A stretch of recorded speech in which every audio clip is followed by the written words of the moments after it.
Outside, Noah Clarke, who plays Mickey, gets to engage in acting as he gets stuck to the Auton bin. I so envy actors their ability when they're told, okay, you are somehow tethered by your fingertips to this evil trash can and struggling to get away. And they say, hell yes, I am going to blow you away with my stuck to this bin performance. He gets swallowed up and replaced by an Auton replica, fooling Rose because it's just such a perfect disguise. He tries pumping Rose for information about the doctor, but the doctor is actually on hand to deal with him. Oh, come on, you'll have to do better than that. Much better. Love the disembodied head thing. It leads into Saturday's... Oh, never mind. Don't want to get ahead of myself. Rose hits the rampaging decapitated monster alarm. They plan for everything in Britain. And they evacuate before Ichabod Crane has a heart attack. Rose is aghast at the doctor choosing to hide in this thing instead of making a break for it. Probably wonder if he's planning on changing it to Superman in there or something. This is when we're really reintroduced to the TARDIS. This episode's job was to bring the series to a new generation, and Rose's reaction does the job of getting across the shocking idea that a seemingly fragile wooden box is in fact a gigantic alien ship. He's gonna follow us. The assembled odds of Genghis Khan can get through that door, and believe me, they've tried. So all this reveals that the sane stuff that the internet guy said was all false, and the crazy sounding stuff the guy said was actually true. The Doctor is indeed an alien, and this is how he gets around. It's called the TARDIS, this thing. TARDIS. That's time and relative dimension in space. Of course, that can all wait until after we save the world from the Autons, or specifically, the Nestene Consciousness that controls them. Its food supply was destroyed during the Time War, but because of the pollution, Earth's an ideal place for it. Once it's annihilated the human race, of course.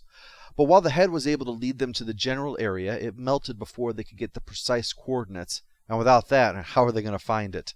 What's it look like? Like a transmitter. Round and massive. Somewhere slap bang in the middle of London. A huge metal circular structure. Like a dish. Like a wheel. Radial. Close to where we're standing. Must be completely invisible. Oh yes, the London Eye. Excuse me, the EDF Energy London Eye. I'm sure having a giant alien menace underneath it was just what they were hoping for when they started sponsoring it.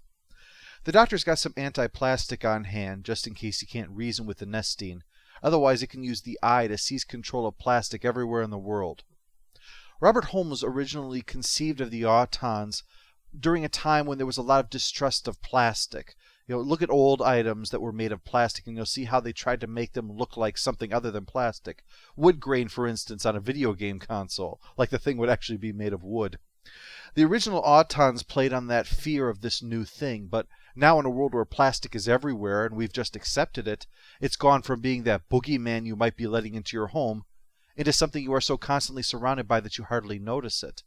The view of plastic's not the only thing that's changed. The Doctor has been dismissive about what happened to Mickey from the get-go, which makes him seem quite cold compared to how he usually is, and it's not that he doesn't care whether people live or die either. He's, trying to avoid the death of a genocidal alien here.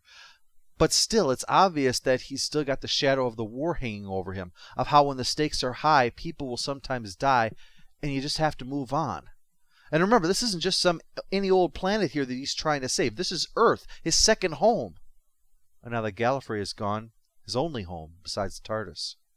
Now, that's not our Doctor, and I think he knows that, and is a little ashamed of that, as you can see by how defensive he gets over all of this. This thing is turning from fun into the heavy crap of the war that he was trying to put behind him. And the reason the Nestene are here is because of his people, his war. Something he just can't seem to escape from even after it's all over. The Nestene Consciousness sees only the ones who destroyed its food stocks, and the anti-plastic is proof that he's here to finish the job. And the Doctor's facade crumbles down. Not even about Earth anymore, about his own freshly scabbed over grief. That's not true. I should know. I was there. I fought in the war. It wasn't my fault. I saved your world. I couldn't save any of them.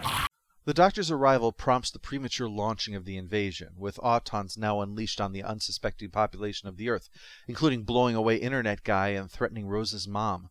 So the Doctor's helpless and the world is in peril. So Rose steps up to help knock the Auton with the anti-plastic into the Nestene Consciousness.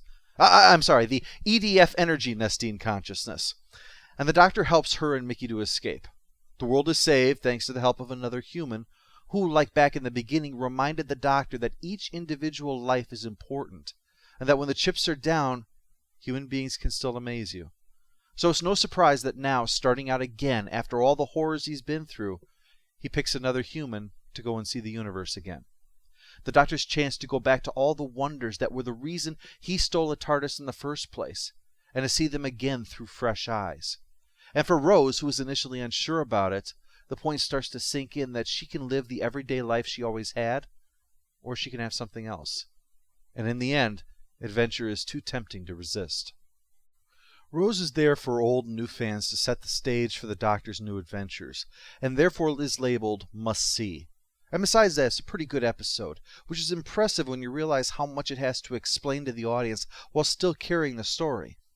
Eccleston's performance covers the gamut, and you can see most of the other Doctors in his performance at one point or another, like Tom Baker's buffoonery or Colin Baker's arrogant impatience.